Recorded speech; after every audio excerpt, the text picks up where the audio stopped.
How's it going, peoples? This is LBThaRealist again with Surrealistic Studios, reporting on another story here. According to the Los Angeles Times, is where I'm getting my information.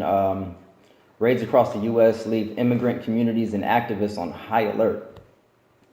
So, because of President Donald Trump's executive orders, basically conducting these raids across the USA for undocumented immigrants that are supposedly criminals or have prior convictions. I'll read to you the exact order that he put out. Let's see. Last month, President Trump signed an executive order directing the Department of Homeland Security to prioritize the removal of people in the U.S. illegally who have criminal convictions.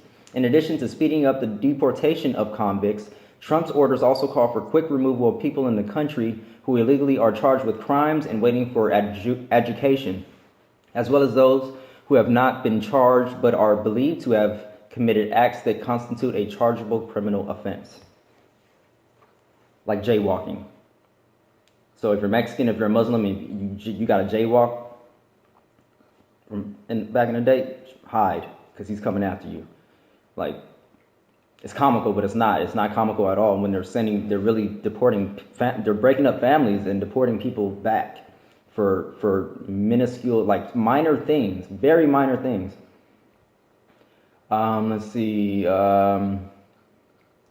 if I can get some of the numbers here for you. Officials with the Department of Homeland Security confirmed that Immigration and Customs Enforcement agents had conducted targeted enforcement operations focused on detaining people with criminal backgrounds in cities across the country. Officials described the operations as routine. Nearly 200 people throughout Georgia, North Carolina, and South Carolina were arrested last week during raids, according to a preliminary tally provided by the ICE's Atlanta's field office. In the Los Angeles area, more than 150 arrests were made in a week-long operation, ICE officials said. And in Austin, Texas, ICE officials did not provide a total number of arrests, but did notify the Mexican Consulate General of the number of Mexican nationals. A spokesman from the consulate said Saturday that nearly 50 arrests of Mexican nationals have been recorded since Thursday. On average, the consulate is notified about 3 each day. The Mexican government last week urged its nationals in the U.S. to take precautions, I remember that, amid a new reality for the immigrant community. The new reality being fucked up ass orange face. Let's see. Let's see. Sarah Owings, an immigration attorney in Atlanta and a chairwoman of the American Immigration Lawyers Association's Georgia-Alabama chapter, said attorneys had heard of multiple detentions last week in Atlanta and Savannah, Georgia. We're hearing that they're using their powers in a very broad manner, she said.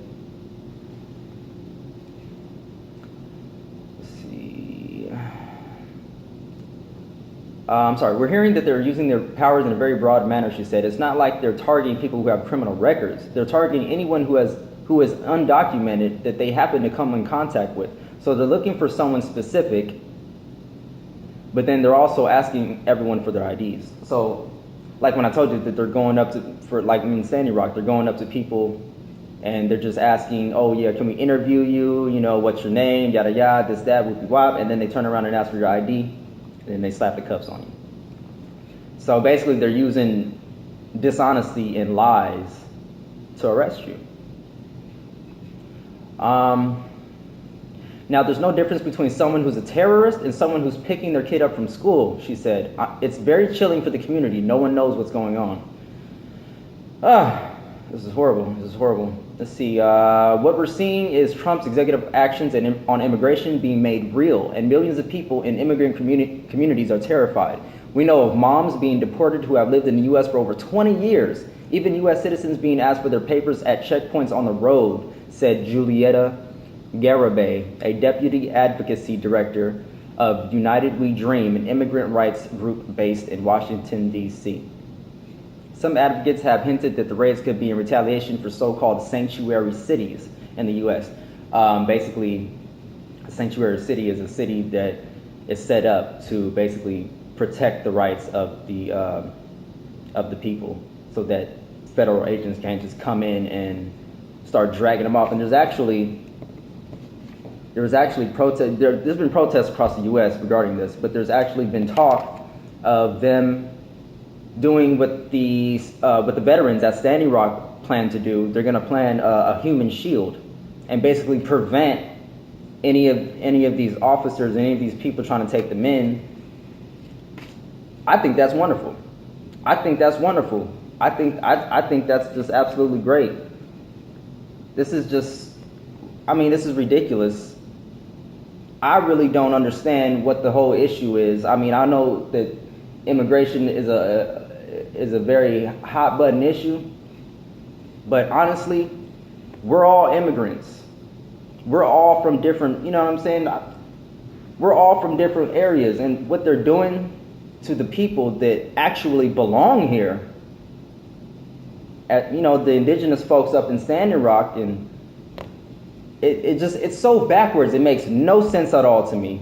You wanna deport immigrants, yet we're a nation of immigrants.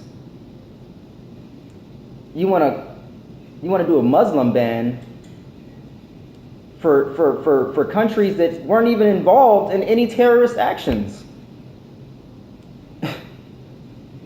Oh my goodness gracious. Yeah. So apparently we've always had ICE raids, but we've had ICE raids with Obama too, but when he did it, he was only targeting people that committed like violent crimes and serious crimes. With Donald Trump, it seems as though he's just targeting individuals anyways. It's just any individuals, and if you happen to have any kind of crime, not to be violent or just any kind of crime, like I said before, jaywalking, they'll take you in. It doesn't matter if you're in front of your kids, your wife. It don't matter what the situation is back in your home country. One guy they threatened to deport. I'm not sure if they deported him or not. One guy they threatened to deport. He said that he would be killed if he went back to his country because of his religious beliefs. Are we really doing this, Mr. Trump, Mr. President Trump? Come on, man. Come on, we got to get it together. I hope you guys are standing with the immigrants, as well as the people of Standing Rock, the water protectors. Our nation is being attacked right now. Progressivism is being attacked. We all need to stand up and fight.